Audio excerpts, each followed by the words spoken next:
Hello guys, कैसे हैं आप सब। आज इस वीडियो में मैं आप सबके साथ अपनी प्रेगनेंसी स्टोरी शेयर करने वाली हूँ। सो ये वीडियो मैं उन महिलाओं और उन बहनों के लिए बना रही हूँ जो बहुत ही ज़्यादा परेशान रहती हैं, बहुत ही ज़्यादा स्ट्रेस में रहती हैं कि वो माँ क्यों नहीं बन पा रही हैं, उनको प्रेगनेंसी क्यों कंसीव नहीं हो पा रही है। क्योंकि आज से 2 साल पहले मेरी भी सेम यही सिचुएशन थी कि मैं भी परेशान रहती थी और ये सोचती थी कि मैं ऐसा क्या करूं, क्या ऐसा खा लूं, क्या ऐसा पी लूं कि मुझे भी प्रेगनेंसी हो जाए। तो इस वीडियो में आगे आप सबके साथ कुछ टिप्स और अपना एक्सपीरियंस शेयर करूंगी जो कि आप लोगों के लिए काफ़ी हेल्पफुल हो सकता है और काफ़ी नॉलेजेबल होगा और आपको भी प्रेगनेंसी कंसीव हो जाएगी अगर आप इसे डेडिकेशन के साथ फॉलो करेंगे। और मुझे ऐसा लगता है कि अगर आपने इस वीडियो को अच्छे से फॉलो कर लिया, अच्छे से देख लिया, समझ लिया, तो आपको इसके बाद कोई और वीडियो देखने की ज़रूरत नहीं पड़ेगी। और सो वीडियो को प्लीज़ एंड तक देखिएगा, बिल्कुल स्किप मत करिएगा। तो चलिए स्टार्ट करते हैं वीडियो को। तो सबसे पहले मैं बात करूं, मेरी शादी को जो है लगभग 2 साल होने वाले थे। ज़्यादा टाइम तो नहीं हुआ था लेकिन फिर भी 2 साल होने वाले थे। तो मुझे प्रेगनेंसी नहीं हो रही थी। तो घर वाले, फैमिली वाले बोलते थे कि अब बच्चा कर लो, अब बेबी प्लान करो, अब बेबी हो जाने से प्यार बढ़ता है, ये सारी चीज़ें जो कि लोग कहते हैं वो कह रहे थे। तो फिर मैंने और मेरे हस्बैंड ने डिसाइड किया कि चलो हम बेबी प्लान करते हैं। तो उसके लिए सबसे पहले मैं डॉक्टर के पास गई, क्योंकि सब लोग बताते हैं कि हाँ डॉक्टर के पास जाओ तो वो आपको मल्टीविटामिन देंगे, कुछ ऐसी मेडिसिन देंगे तो आपको कंसीव हो जाएगा। तो मैं गई डॉक्टर के पास, तो डॉक्टर ने मुझे इतनी सारी मेडिसिन दे दी खाने के लिए, मेरे लिए भी और मेरे हस्बैंड के लिए भी। तो मैं घर आई, अपने हस्बैंड को दिखाया और तो उन्होंने भी कुछ टाइम तक खाई, मैंने भी खाई। उन्होंने तो बीच में ही क्विट कर दी कि मैं इतनी मेडिसिन नहीं खा सकता, ये सब फालतू की मेडिसिन हैं, मुझसे नहीं खाई जाएंगी। तो फिर और डॉक्टर ने कुछ टेस्ट कराने के लिए भी बोला था, तब भी उसके लिए भी हमने मतलब मना कर दिया, नहीं मतलब हम नहीं गए, ना टेस्ट करवाए ना ही मेडिसिन अपनी पूरी कंप्लीट की, यानी वो प्रोसेस बीच में ही ख़त्म हो गया। तो अब टाइम बढ़ता जा रहा था आगे और फिर यूट्यूब का ज़माना है तो यूट्यूब मैंने देखना स्टार्ट किया कि मैं कैसे कंसीव करूं, क्या ऐसा करूं कि मुझे प्रेगनेंसी हो जाए। तो सबसे पहले मैं आपको बता दूं कि जो मेरे पीरियड्स थे वो कैसे थे, रेगुलर थे या इरेगुलर थे। मेरे जो पीरियड्स हैं वो लगभग रेगुलर ही थे और लेकिन उनकी जो लेंथ थी वो 21-22 डेज या 23 डेज। मेरा पीरियड कभी भी 28 दिनों का रहा ही नहीं है, बहुत ही शॉर्ट साइकिल होती थी मेरे पीरियड्स की।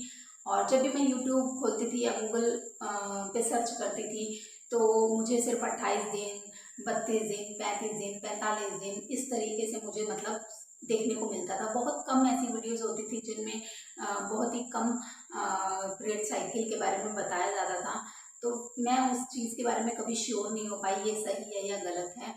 और प्लस दूसरी चीज़, मेरा जो ब्लड फ्लो है पीरियड में वो बहुत अ, कम आता था, धीरे धीरे मतलब कम होने लगा था। पहले तो बहुत ज़्यादा होता था, कभी कभी तो ऐसा होता था महीने में 2 बार भी पीरियड आ जाते थे और बहुत ज़्यादा 7-7 दिन तक मतलब मेरा ब्लड फ्लो इतना ज़्यादा तेज़ होता था कि मुझे 7-7 दिन तक पीरियड्स आते थे। लेकिन इस समय सिर्फ 2 ही दिन तक पीरियड आते थे और मुझे लगा कि ये भी एक कारण हो सकता है कि मुझे प्रेगनेंसी कंसीव नहीं हो रही है।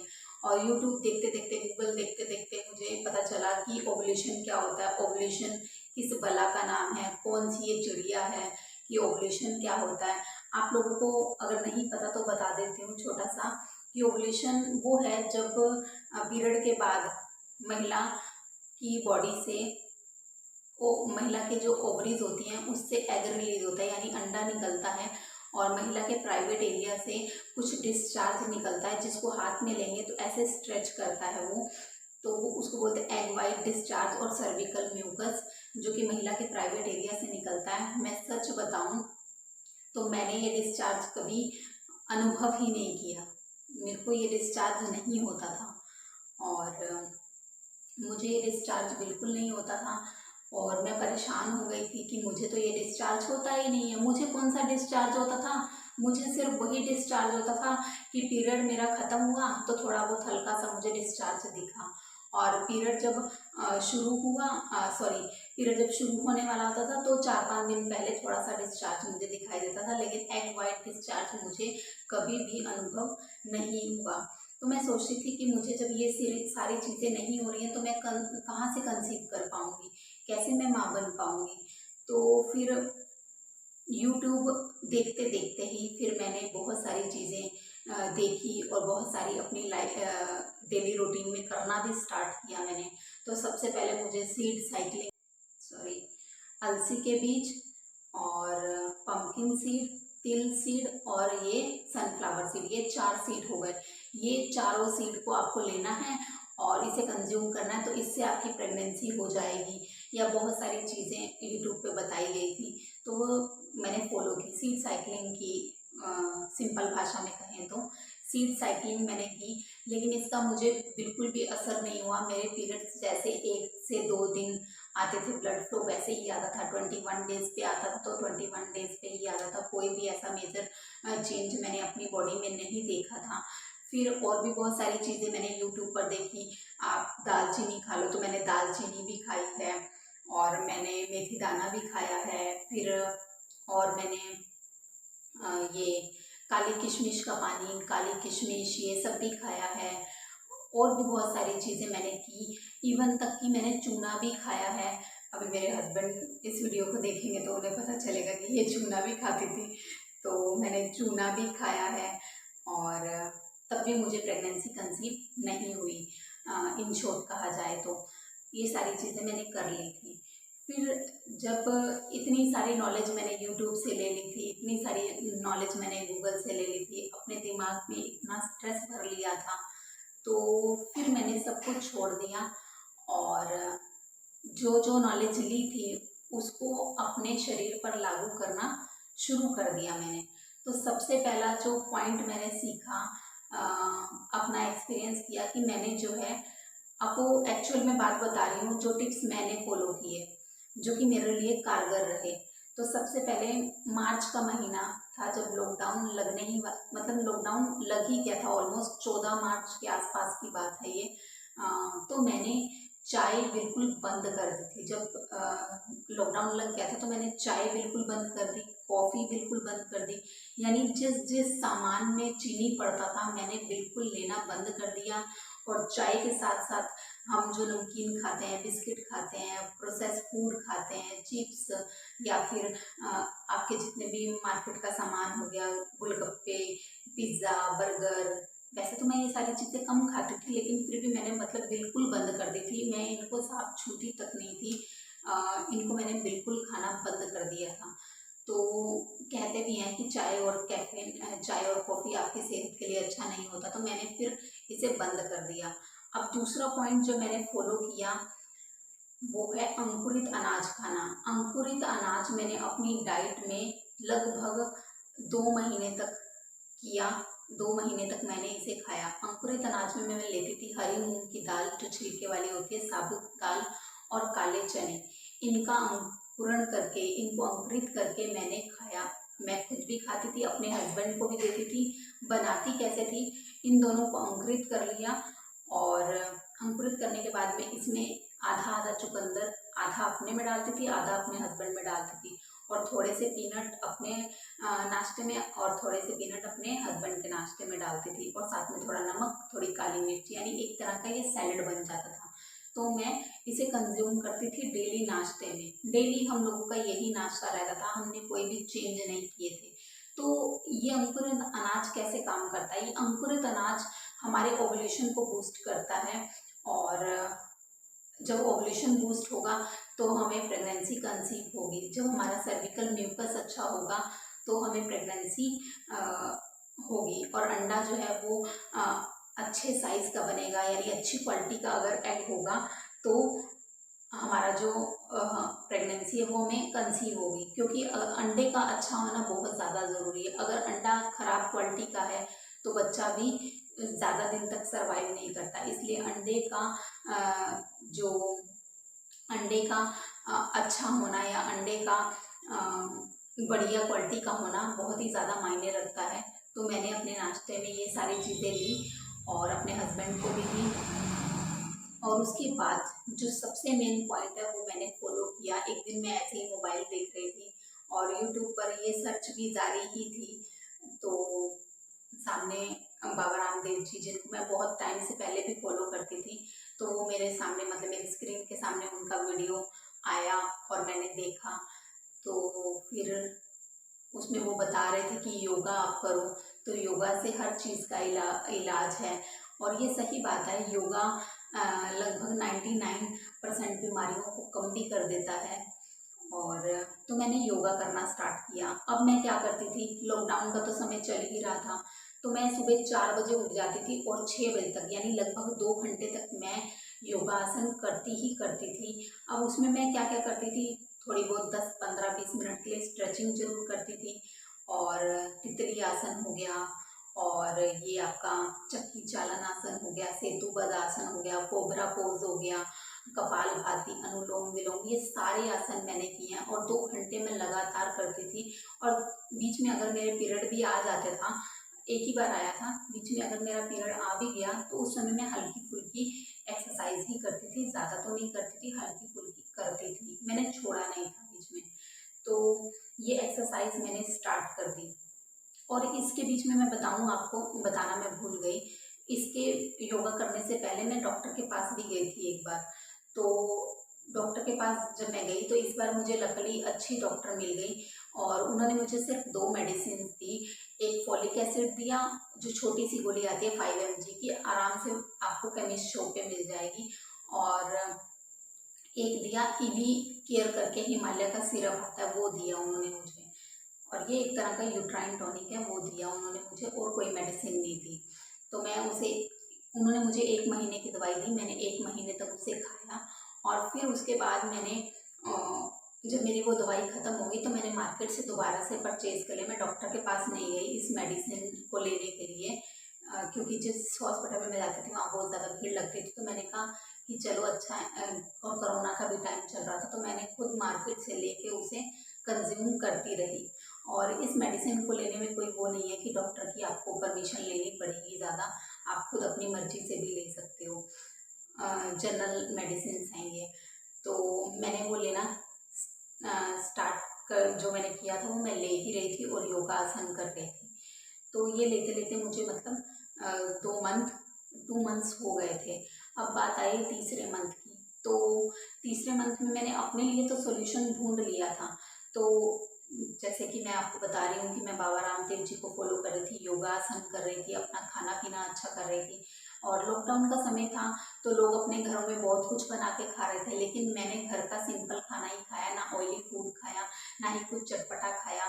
तो ये घर का नॉर्मल खाना जो बनता था मैं वही खाती, दाल चावल रोटी सब्जी खाती थी। और जब तीसरा मंथ स्टार्ट हुआ तो फिर बाबा रामदेव जी को फॉलो करते करते उनकी और वीडियोस मेरे सामने आई। तो फिर मेरे सामने शतावरी के बारे में आया। तो उन्होंने बताया कि शतावरी महिलाओं के लिए वरदान है, महिलाओं को ज़रूर लेनी चाहिए। इससे महिला के जो अंडे हैं वो अच्छे बनते हैं, अच्छी क्वालिटी के होते हैं। तो फिर मैंने शतावरी को भी मंगवाया अपने लिए। और इस बार जो ईवी केयर को रिप्लेस करके मैंने एम्टूटोन सिरप ले लिया। एम्टूटोन सिरप और शतावरी और साथ ही साथ फोलिक एसिड, इसके अलावा और कोई मेडिसिन मैं नहीं लेती थी। सिर्फ ये 3 मेडिसिन मैं एक बार और दोबारा बोल देती हूँ। शतावरी, एम्टूटोन सिरप और फॉलिक एसिड 5 mg की, ये आप बिना डॉक्टर के प्रिस्क्रिप्शन के भी ले सकते हैं। अगर आप देखो ना, यूट्यूब पर सर्च करोगे तो आपको बहुत सारी वीडियोस देखने को मिल जाएंगी कि हर चीज़ के फ़ायदे भी मिल जाएंगे, हर चीज़ के नुकसान भी मिल जाएंगे। अब आपको अपनी बॉडी को समझना रहता है। तो मैंने अपनी बॉडी को समझा, और ये एक आयुर्वेदिक मेडिसिन ही हैं, इनका कोई नुकसान नहीं होता है। बहुत से लोग बहुत सारी बातें बताते हैं, लेकिन मैं अगर अपने पॉइंट ऑफ व्यू से बताऊं तो मुझे ऐसा कुछ भी नुकसान देखने को नहीं मिला।